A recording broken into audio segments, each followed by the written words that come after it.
such a sweet person, man. She was a very loved person. Like why would somebody want to hurt her? I can't say nothing. I can't. Why can't you say anything? He'll kill me if I say anything. When was the last time, sir, that you heard from her, and what was that about? When she left from home, she left me and her daughter at home. We haven't seen her, you know. Further we know, she was just going to go run errands and do some things, and she's gone, just like that. News has learned about major developments today in the disappearance case of Tiffany Foster in Coweta County.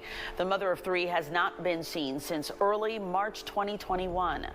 Fox 5's Doug Evans has information on the new charges now filed against her ex-fiance, including murder.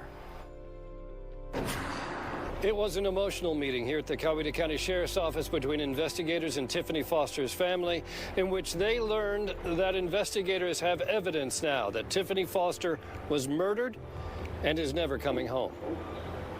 He deserves everything that's going to come to him. Kimberly Bryant talking about her sister's former fiance, Reginald Robertson.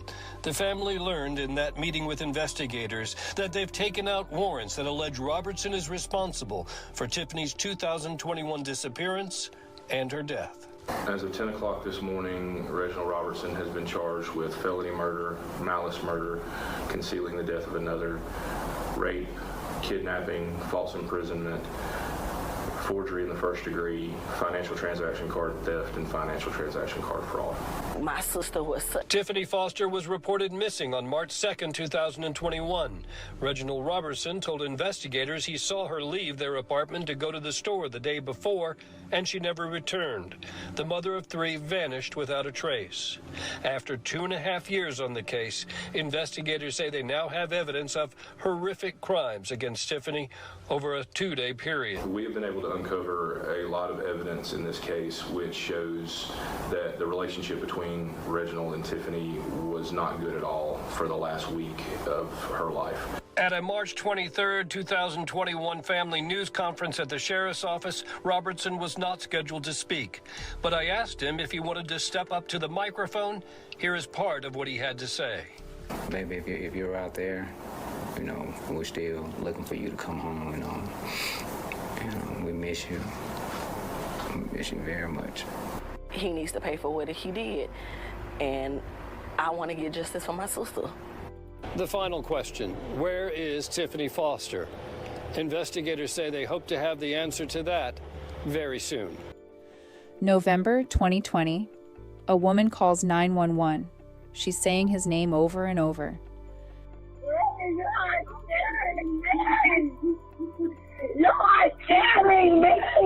In the background, a man crying, not yelling, not threatening, crying. Police get there. Body cameras rolling. And when they ask this woman what happened, she won't say. Not because nothing happened, because she's scared of what happens if she does. She tells them she can't talk, because if she does, he'll kill her. That woman survives that night. She will not survive the next 4 months.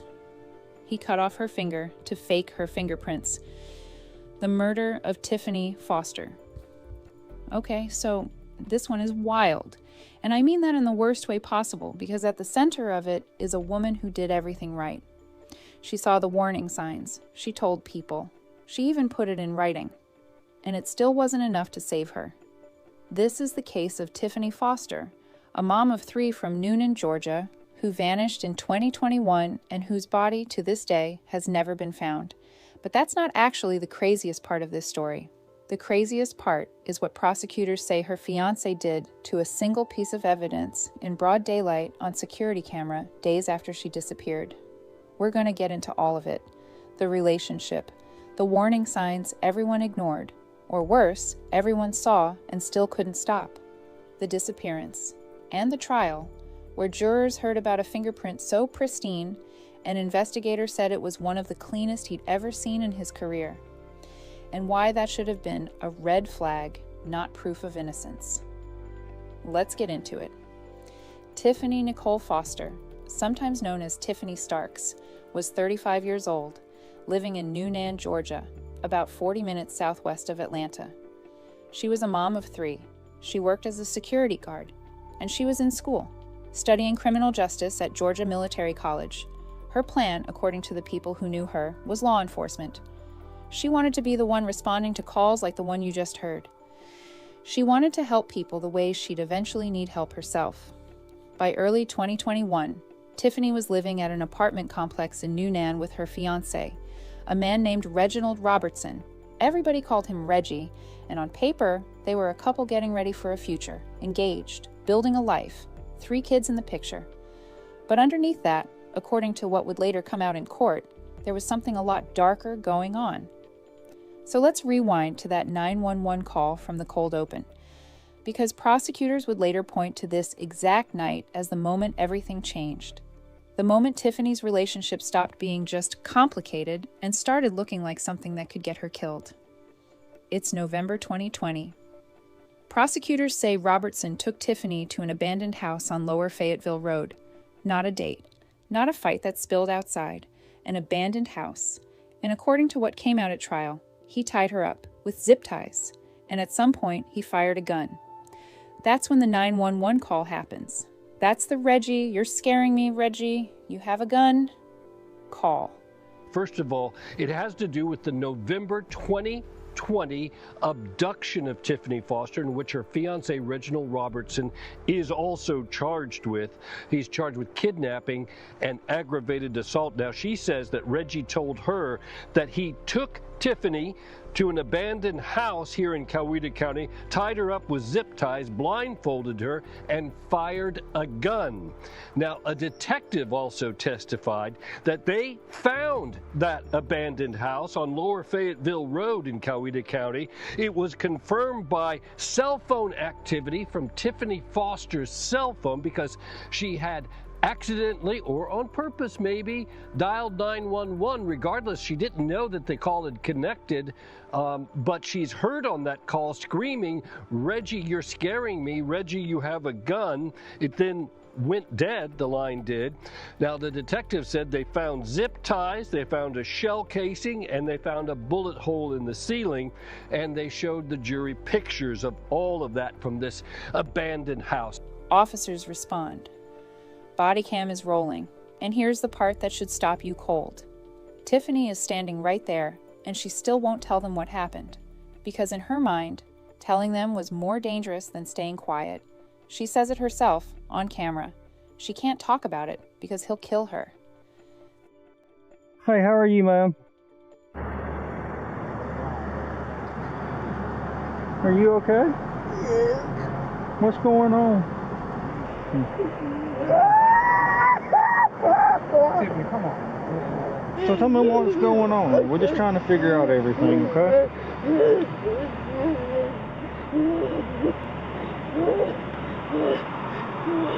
I can't say nothing. I can't. Why can't you say anything? He'll kill me if I say anything.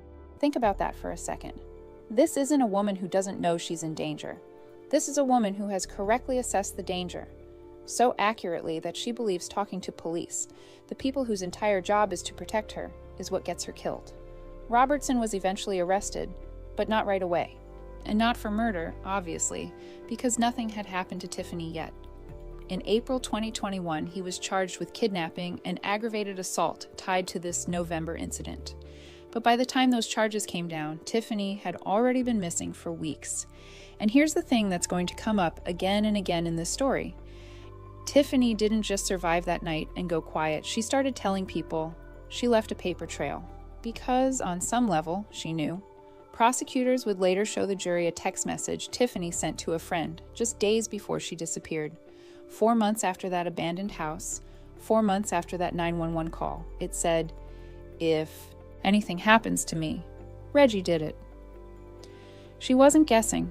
She wasn't being dramatic. She was leaving evidence, because some part of her understood that if this ever ended badly, no one was going to believe her unless she'd written it down first. She was right to worry. March 1st, 2021. Monday.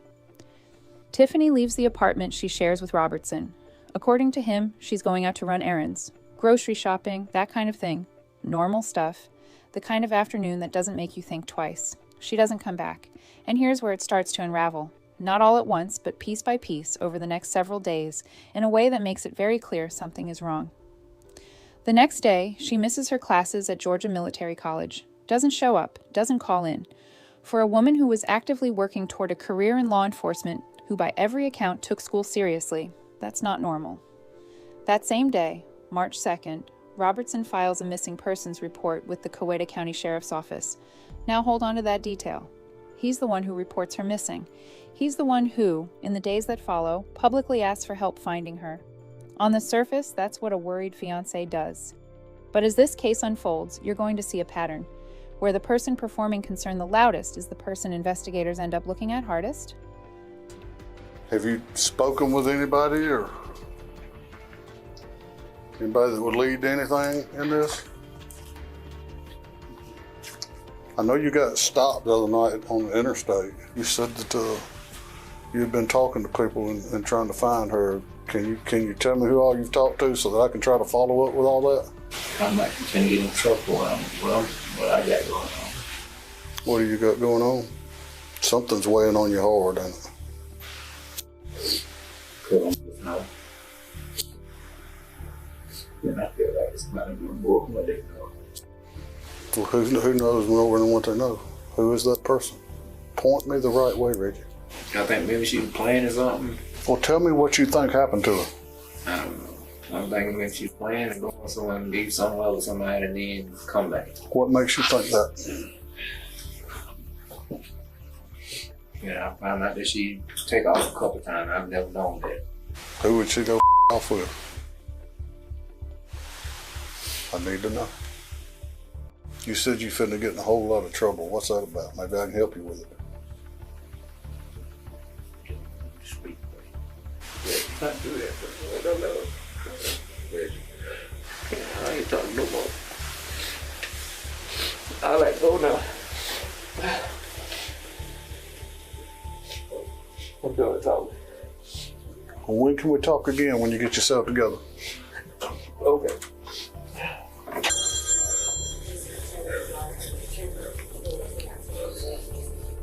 What's wrong, Reggie? Whatever it is, you get it off your chest. I guarantee you're gonna feel better. You said somebody knows something and you're gonna get in trouble. What is that? March 5th. Tiffany misses her scheduled shift at work. She was a security guard, reliable. This wasn't a woman who no-call, no-showed. Then, March 8th, 1 week after she was last seen, her car turns up. A 2020 Nissan Altima found abandoned in a parking lot in College Park. That's roughly 30 miles from her apartment in Newnan. Inside the car, her purse, her debit card, her house keys. What's not inside the car, her, and her phone, gone. No trace. 3 days after that, on March 11th, she misses a flight to Texas. A trip she had planned. A trip she was supposed to be on. So in the span of about 10 days, Tiffany Foster misses class, misses work, misses a flight, and her car turns up 30 miles from home with everything inside it except her and her phone. Her family said it plainly. This was not like her. She would never just leave her kids like that. Something happened, and they were about to find out that something had a name. Okay, so remember that car? The Altima, found in College Park, 30 miles from home, with her purse and keys still inside? Investigators pulled surveillance footage from that parking lot, and what they found should give you chills. A car, believed to be carrying Robertson and a second man, a guy named Jeremy Walker, pulls up near Tiffany's abandoned Altima. They get out, they leave, and then, a few minutes later, they come back. Now, why would you drive away from an abandoned car and then turn around and go back to it? Prosecutors say the answer is one of the most disturbing details in this entire case. When investigators processed Tiffany's car, they found fingerprints. Not smudged, not partial, pristine. A GBI agent who worked the case said they were some of the cleanest prints he'd ever seen, and they all came from one place. Tiffany's right index finger. Just her right index finger. Nowhere else. Not her palm. Not her other fingers. Just that one. In perfect, textbook clean detail. Here's why that matters. In the days after Tiffany disappeared, records show Robertson and Walker went shopping, and one of the things they bought was a pair of bolt cutters.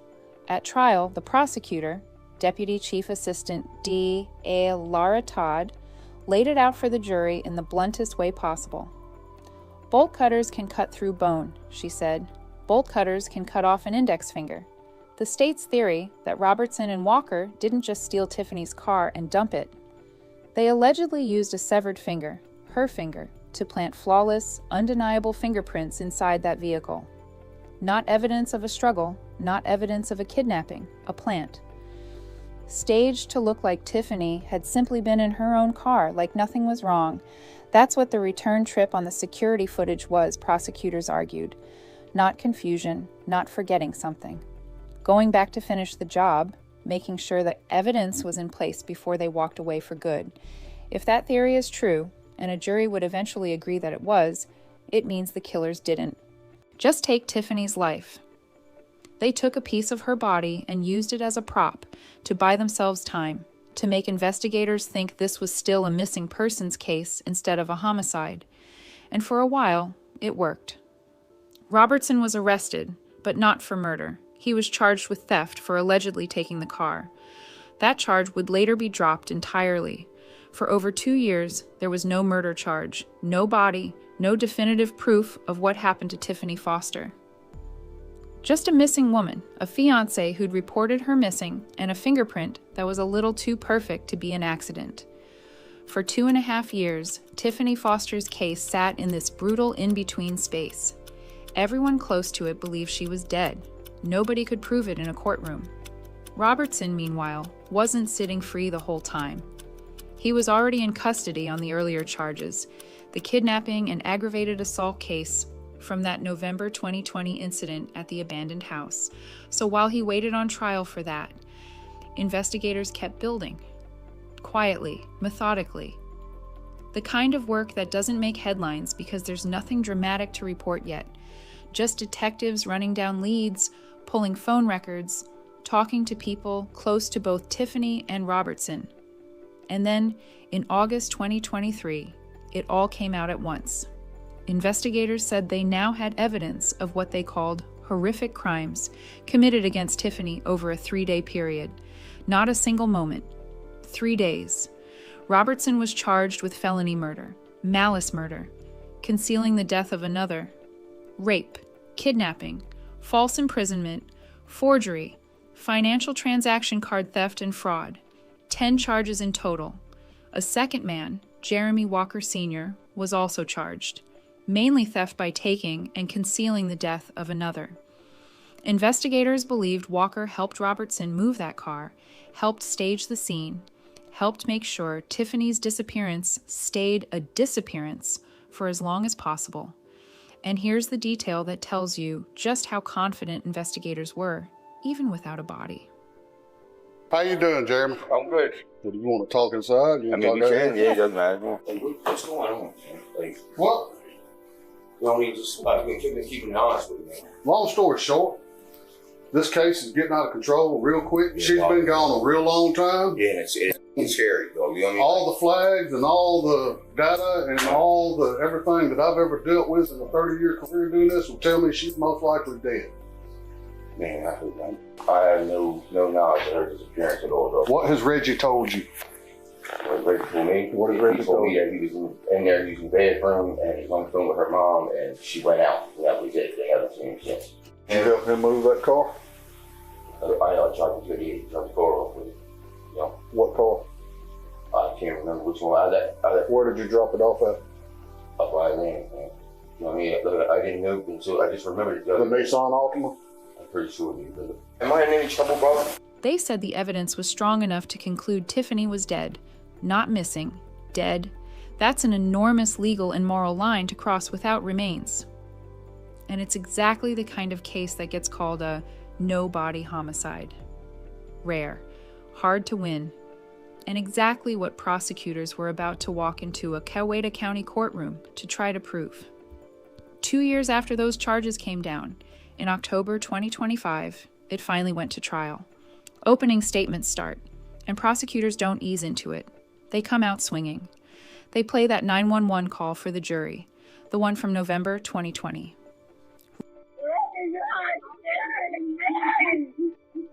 You are scaring me! Reggie, you're scaring me. Reggie, you have a gun. They show the body cam footage. Tiffany, visibly terrified, refusing to tell officers what happened because she believes saying it out loud is what gets her killed. They show photos from that abandoned house on Lower Fayetteville Road, where prosecutors say Robertson tied her up with zip ties and fired a gun. And then they bring out the text message. Days before Tiffany vanished, not months, days, she sent this message to a friend. If anything happens to me, Reggie did it. 9 words. Written by a woman who by this point had already survived one violent encounter with this man, had already told police she was afraid he'd kill her, and was now, months later, still with him, still in that apartment, still trying to survive it. Sit with that for a second, because this is the part of the story that isn't really about forensic evidence. It's about how hard it is to leave, even when you know with total certainty what the ending might be. Tiffany wasn't naive. She wasn't in denial. She documented her own potential murder in advance because some part of her understood the system might not protect her. But maybe, if the worst happened, her words could still get justice after the fact. She was right about that too. The defense, for their part, comes out with a very different story. Attorney Roberta Robinson tells the jury the state has no physical evidence connecting Robertson to a killing at all. Her argument, this is a missing persons case, not a murder case. She pushes back on the rape allegations specifically, describing the relationship between Tiffany and Robertson as sexually fluid, an attempt to reframe what prosecutors called assault as something consensual. It's a defense that basically requires the jury to look at everything you just heard: the 911 call, the body cam, the zip ties, the gun, the premonition text, and conclude none of it adds up to anything more than a troubled relationship. The jury was about to hear a lot more evidence that made that argument very, very hard to believe. So here's where this case goes, from deeply disturbing to genuinely hard to stomach. Investigators located a wood chipper on property linked to Robertson's family out in Coweta County. It's charred, burned, and rusted, like someone tried to destroy it and then just left it out in the elements for years. Previous testimony that the jury has heard includes something about a burned wood chipper with bone fragments and clothing found still in it and in the soil around it, and also an abandoned home in Meriwether County where investigators say they found bloodstains.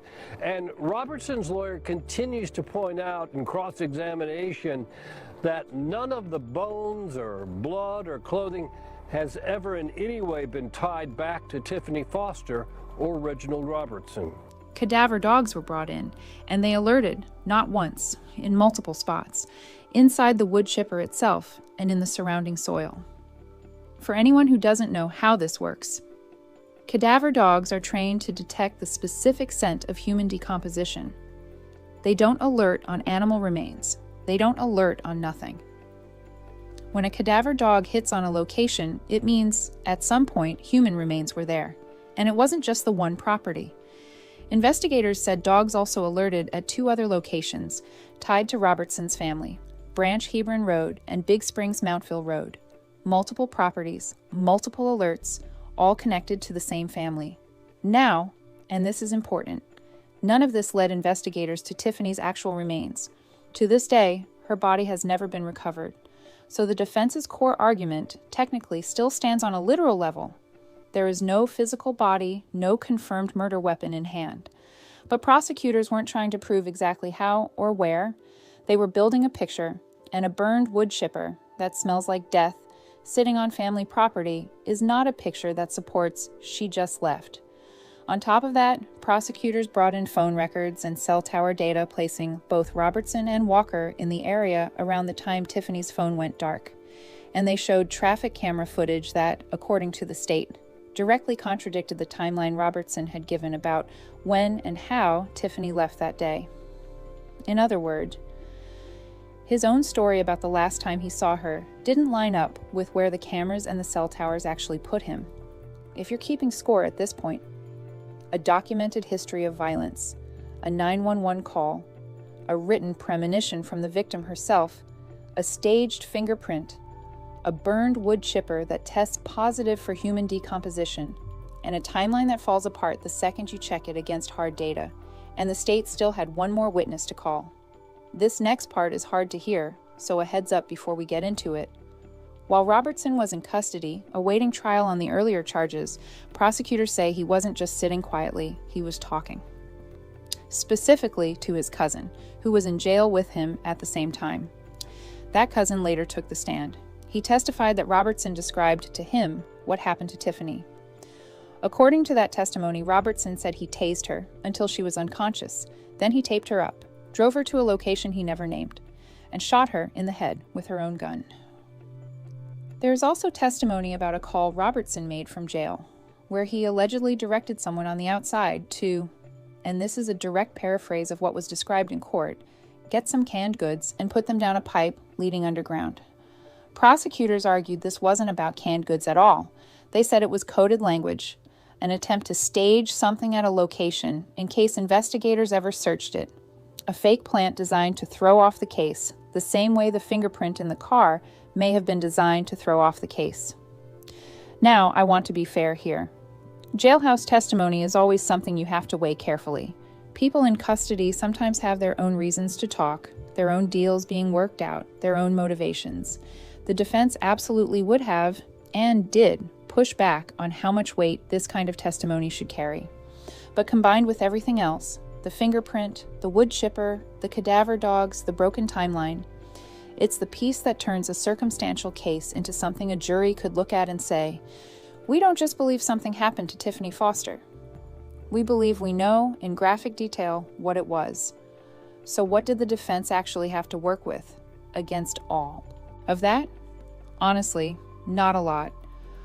And to their credit, their attorneys knew it, which is why their strategy wasn't to explain away each piece of evidence individually. It was to attack the foundation of the whole case. There is no body. There is no confirmed murder weapon.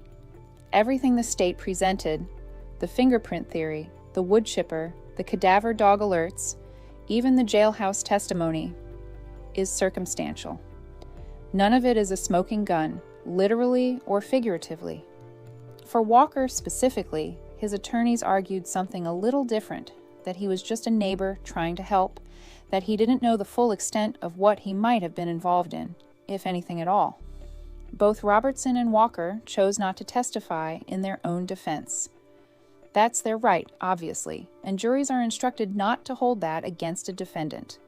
But it also meant the jury never heard either man's version of events, in his own words, under oath. Closing arguments happened on a Thursday. Deputy Chief Assistant D.A. Laura Todd, closing for the prosecution, put it about as plainly as you can. She said Robertson and Walker erased Tiffany so completely she has never been found. The jury was charged, meaning they were given their instructions on how to weigh the case, around 1:30 that afternoon. Then they went back to deliberate. Thursday evening, shortly before 8 p.m., the jury comes back. Reginald, Reggie, Robertson, guilty on all 10 counts. Guilty on all charges. Tonight, a Coweta County jury convicts Tiffany Foster's ex-fiancé for her disappearance and murder.